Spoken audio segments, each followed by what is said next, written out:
ஆன்மீகத்தின் வழி நடக்கும் அன்பு சொந்தங்கள் அனைவருக்கும் வணக்கம். எல்லா அன்பு சொந்தங்களும் எப்படிங்க இருக்கீங்க? எல்லா வளமும் நலமும் பெற்று வாழ்வாங்கு வாழ இறைவனை வணங்கி இந்த வீடியோ பதிவை ஆரம்பிக்கலாங்க. இந்த வீடியோ பதிவுல தமிழ் மாதமான ஆடி மாதத்துடைய பலன்களை தாங்க முழுசா பார்த்து தெரிஞ்சுக்க போறோம். ஒவ்வொரு மாதத்திலையும் நமக்கு ஏதாவது ஒரு நல்ல மாற்றம் கிடைக்கும்ன்ற ஒரு தேடலோட தான் நமக்கு ஒவ்வொரு நாளும் தொடங்கும். அந்த வகையில இந்த ஆடி மாதம் அப்படிங்கிறது அது அம்மனுடைய அருள் பரிபூர்ணமா கிடைக்கக்கூடிய இந்த ஆடி மாதம் அப்படிங்கிறது நமக்கு பல திருப்பங்களை தரப்போகுது. நல்ல முன்னேற்றத்தை தரக்கூடிய மாதமா நிச்சயமா இருக்க போகுதுங்கிறத தெளிவா தெரிஞ்சுக்கோங்க. என்ன மேடம் சொல்றீங்க? எல்லாருக்கும் அப்படியே இருக்க போகுது. சில பேருக்கு சாதகமாவும், சில பேருக்கு பாதகமா தானே இருக்கும் அப்படின்னா உண்மைதாங்க. சாதகமா இருக்கக்கூடிய உங்களுக்கு இன்னும் சிறப்பா நீங்க மாத்திக்க முடியும். பாதகமா இருக்கு அப்படின்னாக்க பல விதங்கள்ல நீங்க எப்படி அத சரி செய்யணுமோ அந்த விஷயங்கள நம்ம குறிப்பிட்டு பேசலாம்.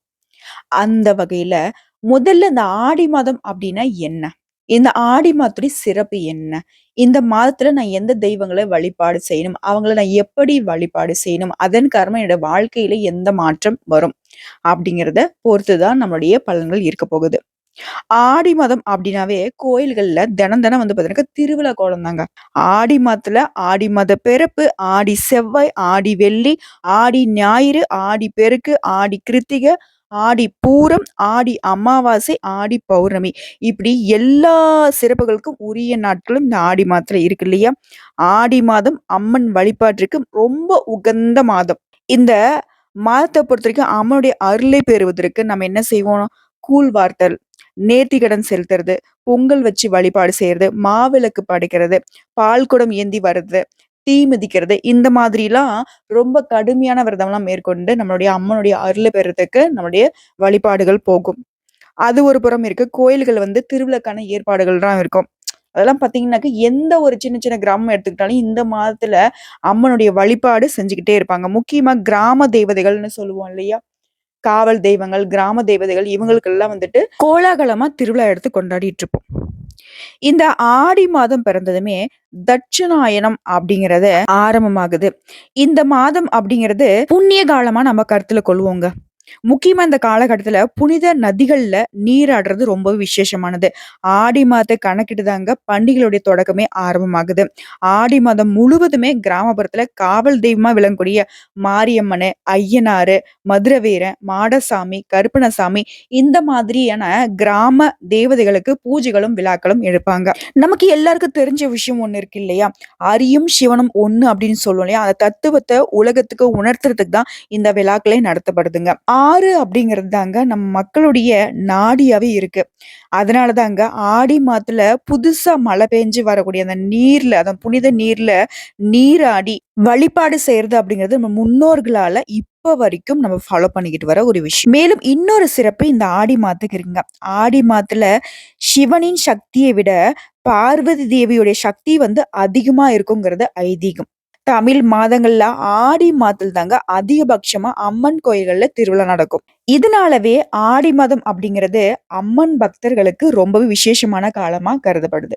இந்த ஆடி மாதத்துல நீங்க எப்படி வழிபாடு செய்யணும்னா, ஆடி செவ்வாய்க்கிழமைகள்ல கோயில்ல எலுமிச்சம் பழத்தால விளக்கேற்றி வழிபாடு செய்தீங்க அப்படின்னா கூடுதல் பலன் கிடைக்கும். ஆனா எலுமிச்சம் பழத்தை வந்து பாத்தீங்கன்னா வீடுகள்ல விளக்கேத்தி வழிபாடு செய்யக்கூடாதுங்க. அதுவே ஆடி மாதம் வளர்பிறை துவாதசி நாள்ல தொடங்கி கார்த்திகை மாதம் வளர்பிறை துவாதசி வரைக்கும் பெண்கள் வந்துட்டு துளசி மாடத்துக்கு பூஜை செய்து வந்தீங்க அப்படின்னா நினைச்சது நடைபெறும். வீட்டுல சகல செல்வங்களும் குவியும். ஆடி மாதத்தை பொறுத்தவரைக்கும் முத்து மாரியம்மனை மனமுருகி வழிபாடு செஞ்சீங்கன்னா திருஷ்டிகள் விலகி நன்மைகள் உண்டாகும். இந்த ஆண்டு அப்படிங்கிறது ஆடி மாதம் ஜூலை 17ஆம் தேதி புதன்கிழமையில தொடங்கி ஆகஸ்ட் மாதம் 16ஆம் தேதி வெள்ளிக்கிழமை நிறைவடையுது. மேடம் இந்த ஆடி மாதம் அப்படிங்கிறது தெய்வ வழிபாட்டுக்கு அவ்ளோ நல்லதுன்னு சொல்றீங்க. ஒவ்வொரு நாளும் நம்ம வழிபாடு செஞ்சோம் அப்படின்னாக்க, நெறைய நன்மைகள் நமக்கு உண்டாகும்னு சொல்றீங்க. ஆனா ஏன் இந்த மாதத்துல வந்து பார்த்தீங்கன்னாக்கா, திருமணம் இந்த மாதிரி சுப நிகழ்ச்சிகள செய்யறதில்லன்னு கேட்டோம்னா, ஆடி மாதம் செய்யக்கூடிய வழிபாடு வந்து வாழ்க்கையை செழிக்க வைக்கும் அப்படிங்கிறது நம்பகமான ஒரு உண்மை.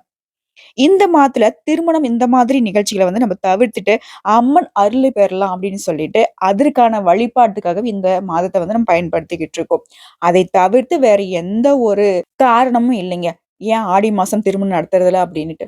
சரிங்களா?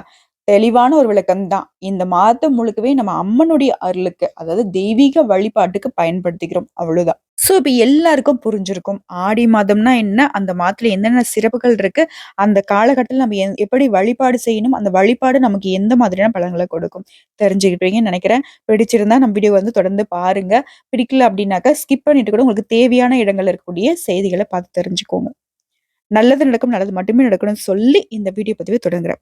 ஆடி மாதத்துல திருக்கணித பஞ்சாங்கத்த வச்சு பார்க்கிறப்போ சரி, நவகிரகங்களோட சஞ்சாரத்த வச்சு பார்க்கிறப்போ சரி, காலபுருஷ தத்துவத்துல 3வது ராசியாக வலம் வந்து கொண்டிருக்கக்கூடிய மிதுன ராசி அன்பர்களே. பொதுவாவே மிதுன ராசிக்காரங்களுக்கு இந்த தக்ஷிணாயன காலம், இந்த புண்ணிய காலத்துல நீங்க எந்த மாதிரியான விஷயங்கள கடைபிடித்தா இந்த வாழ்க்கைய சிறப்பா மாத்திக்க முடியும்?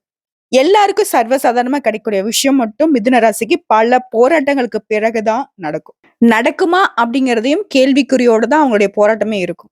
மிதுன ராசிய பொறுத்தவரைக்கும், தன்ன வழிநடத்துனவங்களையும் சரி, தன்னுடைய வாழ்க்கைக்கு உறுதுணையா இருந்தவங்களையும் சரி, தன்னுடைய வாழ்க்கைக்கு எப்போ ஒரு சின்ன உதவி செஞ்சிருந்தாலும் சரி, யாரையுமே விட்டு குடுக்க மாட்டீங்க.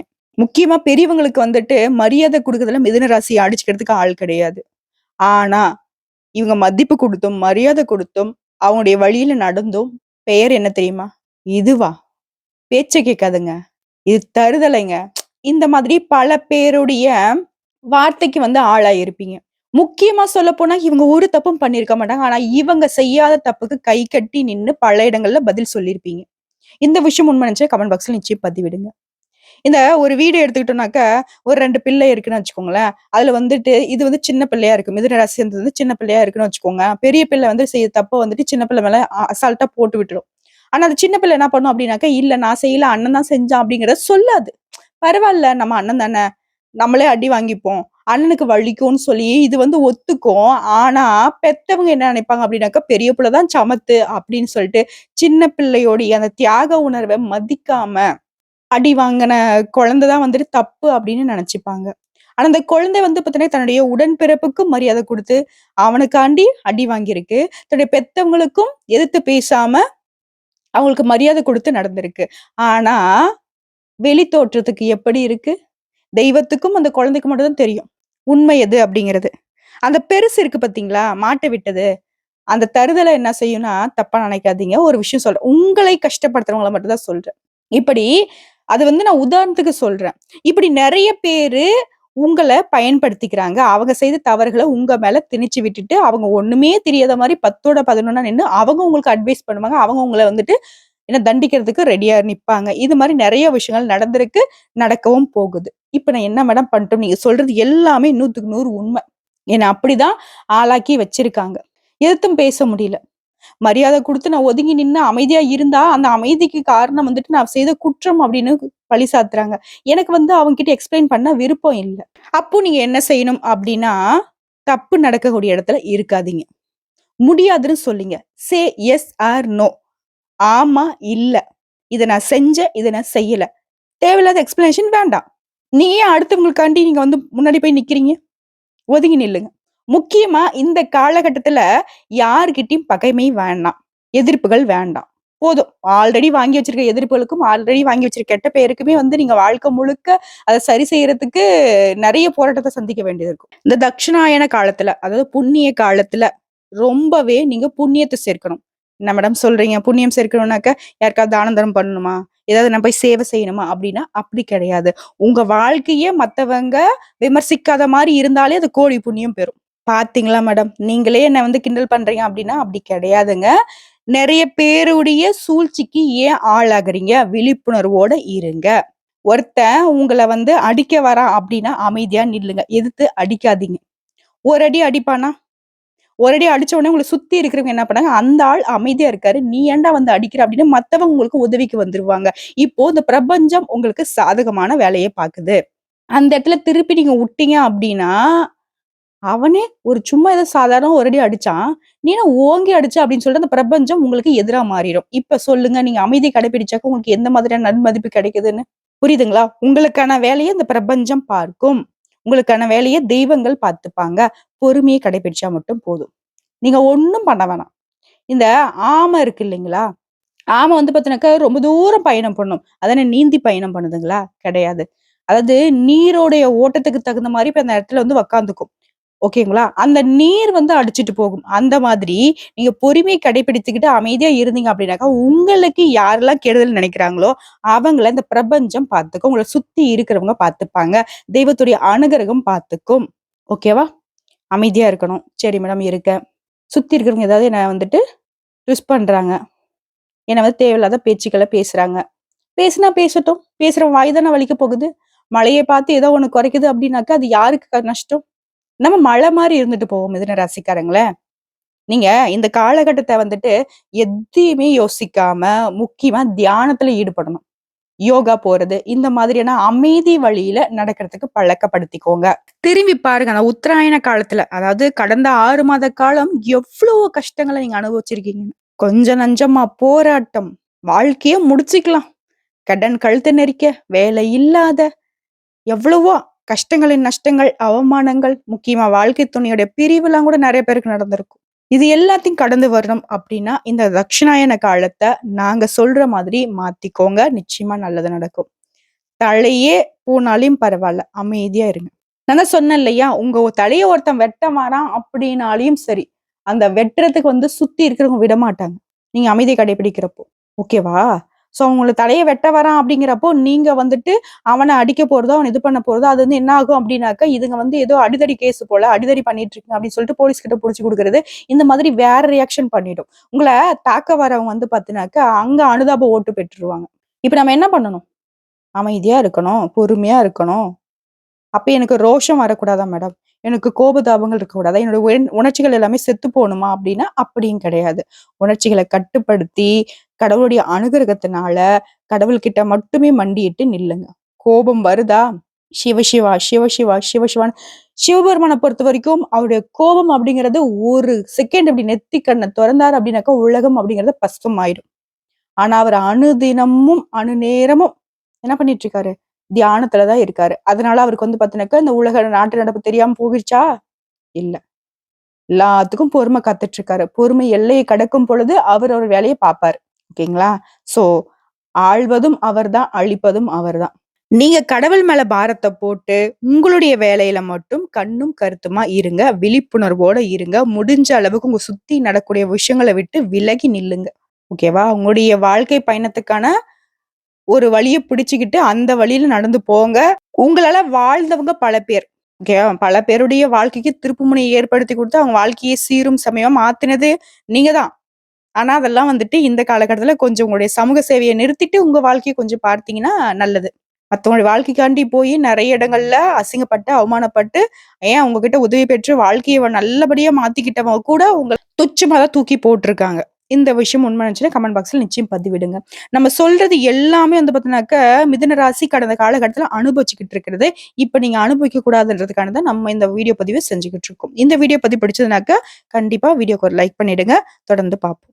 ஆடி மாதம் தக்ஷாயன புண்ணிய காலத்துல உங்களுடைய ராசியில எந்தெந்த கிரகங்கள் எங்கெங்க அமர்ந்திருக்காங்க.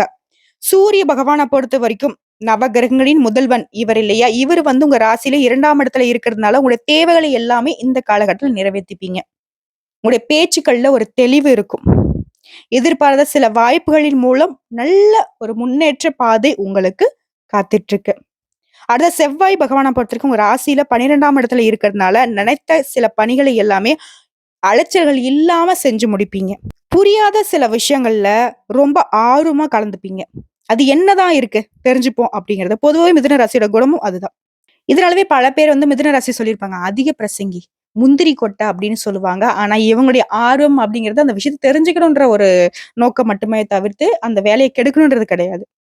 மனசளவுல வந்து பார்த்தீங்கன்னாக்கா, ஒரு சிலருடைய செயல்பாடுகள் கொஞ்சம் மாதிரி, "என்னடா போடா" அப்படிங்கிற மாதிரியான ஒரு அமைப்ப கூட ஏற்படுத்தும். அடுத்த புதன் பகவான பொறுத்தவரைக்கும் புத்திக்கு அதிபதியும் 2ஆம் இடத்துல சஞ்சரிக்கிறது. அதாவது சூரிய பகவானும், புதன் பகவானும் 2ஆம் இடத்துல கூட்டணியில இருக்காங்க. இவருடைய அமைப்பின் காரணமா குடும்பத்துல உங்கள் மீதான நம்பிக்கை மேம்படும். ஆபரண சேர்க்கை ஏற்படுங்க. அடுத்த சுக்கிர பகவானும் 2ஆம் இடத்துல இருக்காரு. நீண்ட நாட்களாக உங்களுக்கு இருந்து வந்த ஆசைகள் நிறைவேறும். பிடிச்ச உணவுகள் எல்லாமே சாப்பிட்டு மகிழ்ச்சி அடைவீங்க. ஆடி 16ஆம் தேதி முதல் சுக்கிர பகவான் 3ஆம் இடத்துல இருக்கிறது, கேளிக்கை தொடர்பான விஷயங்கள்ல ஆர்வம் அதிகரிக்கும். ஒரு மாரி ஜாலியா இருப்போமே அப்படிங்கிற ஒரு நெனப்புன்னு வச்சுக்கோங்களேன். இணைய வர்த்தகம் மூலம் ஆதாயம் அடைவீங்க. ஆன்லைன் பிசினஸ் ஏதாவது செஞ்சுட்டு இருக்கீங்க அப்படின்னாக்க, இந்த காலகட்டத்தில உங்களுக்கு சாதகமான அமைப்பு, நல்ல லாபம் உண்டாகும். அடுத்து குரு பகவான பொறுத்தவரைக்கும் உங்க ராசியில 12ஆம் இடத்துல இருக்கிறதுனால வெளியூர் பயணங்கள் மேம்படும். இவரைத் தொடர்ந்து சனி பகவான் 9ஆம் இடத்துல இருக்கிறது வந்து வியாபாரத்துல சில மாற்றங்களை செய்து முன்னேற்றம் அடைவீங்க. ராகு பகவான பொறுத்தவரைக்கும் உங்க ராசியில 10ஆம் இடத்துல இருக்கிறதுனால தூரத்து உறவுக்காரங்களுடைய வழியில சில நல்ல செய்திகள் கிடைக்கும். கேது பகவான பொறுத்தவரைக்கும் 4ஆம் இடத்துல இருக்கிறதுனால வாகன மாற்றம் தொடர்பான எண்ணங்கள் சாதகமா அமையும். ஆக மொத்தத்துல இந்த ஆடி மாதம் அப்படிங்கிறது மிதுன ராசிக்கு ரொம்ப சாதகமான அமைப்பை தான் கொடுத்திருக்கு. நவகிரகங்களோட அமைப்பு அப்படிங்கிறது உங்களுக்கு பாதகமான எந்த ஒரு விஷயத்தையும் வைக்கல. நீங்க எவ்வளவோ கஷ்டங்கள பட்டுருக்கீங்க. ஆனா, அந்த ஆடி மாதம் அப்படிங்கிறது உங்களுக்கு சாதகமான அமைப்ப தான் ஏற்படுத்தியிருக்கு. ஸோ, இப்போ வரைக்கும் நம்ம பார்த்தது வந்துட்டு பொது பலன்கள பார்த்திருக்கோம். இதை தாண்டி நட்சத்திர பலன்கள பார்க்கிறப்போ உங்களுக்கு தெளிவான விளக்கம் கிடைக்கும். மிதுன ராசி, மிருகஷீரிடம் 3ஆம் பாதம், 4ஆம் பாதம். முயற்சியை மட்டுமே மூலதனமாக கொண்டு நினைச்சத சாதிக்கக்கூடிய சக்தி பெற்ற மிதுன ராசி, மிருகசீரிடம் நட்சத்திரத்துல பிறந்த உங்களுக்கு ஆடி மாதம் அப்படிங்கிறது திட்டமிட்டு செயல்பட வேண்டிய மாதமா இருக்கு. உங்களுடைய நட்சத்திர நாதன் வந்துட்டு வரியஸ்தானத்தை சஞ்சரிக்கிறது, குரு பகவானும் அங்கேயே சஞ்சரிக்கிறதுனால செலவுகள் பல வழிகள்ல ஏற்படும். இருந்தாலும் இந்த மாசத்துடைய முற்பகுதியில தனஸ்தானத்துல சஞ்சரிக்கூடிய சுக்கிரனால உங்களுடைய தேவைக்கு ஏற்ற பணத்தை இவர் கொடுத்துருவாரு. எப்படின்னா, உங்களுடைய ராசிநாதனும் குரு பகவானும் செலவ கொடுத்தா, சுக்கிர பகவான் செலவுக்கு ஏற்ற பணத்த கொடுத்து உங்கள வந்துட்டு ஒரு ஸ்டேபிளா வைக்கிறாரு. பொன் பொருள் சேர்க்கையும் கொடுக்கிறாரு சுக்கிர பகவான். எதிர்பார்த்த பணம் கைக்கு வந்து சேரும். உங்களுடைய பொருளாதார நிலையை உயர்த்தி கொடுக்கிறாரு. குடும்பத்துல நிம்மதியான நிலை உண்டாகும். தைரியமும் தன்னம்பிக்கையும் அதிகரிக்குங்க. ஒரு சிலருக்கு புதுசா வந்து சொத்து வாங்கக்கூடிய ஒரு யோகமான அமைப்பு இருக்கு. இத்தனை நாட்களாக இழுபறியாக இருந்து வந்த இந்த சொத்து சம்பந்தப்பட்ட பிரச்சனைகள் ஒரு முடிவுக்கு வரும். ஜீவஸ்தானத்துல சஞ்சரிக்கூடிய ராகுவால வேலைக்காக வெளிநாட்டிற்கு செல்வதற்கு உங்களுடைய முயற்சி வெற்றியை கொடுக்கும். ஏற்றுமதி இறக்குமதி தொழிலில் ஈடுபட்டு கொண்டிருக்கக்கூடிய மிதுன ராசிக்கு ஆதாயம் அதிகரிக்கும். குருவினுடைய பார்வையால ஆரோக்கியம் சீராகும். அரசியல்வாதிகளுக்கு செல்வாக்கு உயரும். ஒரு சிலருக்கு எதிர்பார்த்த பதவிகள் வரும். அரசாங்க பணிகள்ல இருக்கக்கூடியவங்களுக்கு நீங்க எதிர்பார்த்த பதவி உயர்வும் இடமாற்றமும் கிடைக்கும்.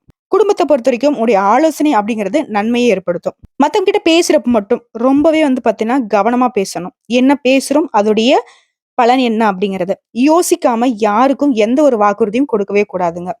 அதை உங்களால இப்போதைக்கு வந்து பாத்தீங்கன்னாக்கா நிறைவேற்ற முடியாம போகலாம்.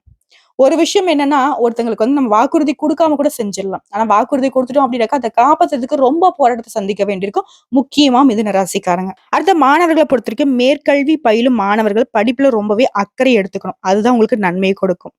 உங்கள பொறுத்தவரைக்கும் சந்திராஷ்டமம் அப்படிங்கிறது ஜூலை மாதம் 21ஆம் தேதி. இந்த நாட்கள்ல எங்கும் கவனம், எதிலும் கவனம். அதிர்ஷ்டமான நாட்கள்னு கேட்டீங்கன்னாக்கா, ஜூலைல 18, 23, 27, ஆகஸ்ட் மாதத்துல வரக்கூடிய 5ஆம் தேதி, 9ஆம் தேதி, 14ஆம் தேதி. இந்த நாட்கள்ல சுப நிகழ்ச்சிகளை செய்ய பயன்படுத்திக்கோங்க. உங்கள பொறுத்தவரைக்கும் பரிகாரம்னு கேட்டாக்க கருமாரி அம்மனை வழிபட உங்களுடைய சங்கடங்கள் நீங்கும். அடுத்த திருவாதிரை நட்சத்திரம் உங்கள பொறுத்தவரைக்கும் கற்ற கல்வினாலும் பெற்ற அறிவினாலும் யோகமுடனும் செல்வாக்குடனும் வாழ்ந்து வரக்கூடிய உங்களுக்கு இந்த ஆடி மாதம் அப்படிங்கிறது வளர்ச்சிக்கு உரிய மாதமா கண்டிப்பா இருக்குங்க. உங்களுடைய நட்சத்திரநாதன் ஜீவஸ்தானத்துல சஞ்சரிக்கிறதுனால தொழில்ல இருந்து வந்த தடைகள் விலகும். உங்களுடைய பணியாட்கள் இருக்காங்களே அவங்க வந்து உங்களுக்கு ஆதாயமா செயல்படுவாங்க. வெளிநாட்டு முயற்சிகள் சாதகமா முடியும். திடீர் வரவுகளால உங்களுடைய சங்கடங்கள் விலகும். இருந்தாலும் இந்த தொழில்காரகன்னு சொல்லக்கூடிய சனி பகவான் வக்ரகதியில இருக்கிறதுனால எந்த ஒரு விஷயத்த நீங்க எடுத்தாலும் சரிங்க யோசிச்சு திட்டமிட்டு செயல்படுறோம் அதுதான் உங்களுக்கு நல்லதை கொடுக்கும். அடுத்ததான் 3ஆம் இடத்துக்கு அதிபதி இருக்காரு இல்லையா, அவர் வந்து தனஸ்தானத்துல சஞ்சரிக்கிறதுனால உங்களுடைய முயற்சிகளால உங்களுடைய வேலைகள் நடந்தேறும். மற்றவர்களால சாதிக்க முடியாத கூட நீங்க வந்துட்டு சாதிச்சு காட்டுவீங்க. உங்களுடைய ராசிக்கு அதிபதி வந்து வக்ரகதியில இருக்கிறதுனால ஒப்பந்தங்கள்ல கையெழுத்திடுவதற்கு முன்னாடி ஒரு முறைக்கு பலமுறை படித்து பார்த்தும் அதன் பிறகுதான் கையெழுத்து போடணும். அடுத்த குருவினுடைய பார்வை அப்படிங்கிறது 4ஆம் இடம், 6ஆம் இடம், 8ஆம் இடங்களுக்கு இருக்கிறதுனால உங்களுடைய உடல் ஆரோக்கியத்துல இருந்து வந்த சங்கடங்கள் விலகும். உடல் ஆரோக்கியம் சீராகும். சந்தோஷத்துல இருந்து வந்த தடைகள் விலகும். எதிர்ப்புகள் நீங்கும். உங்களுடைய செல்வாக்கு உயருங்க.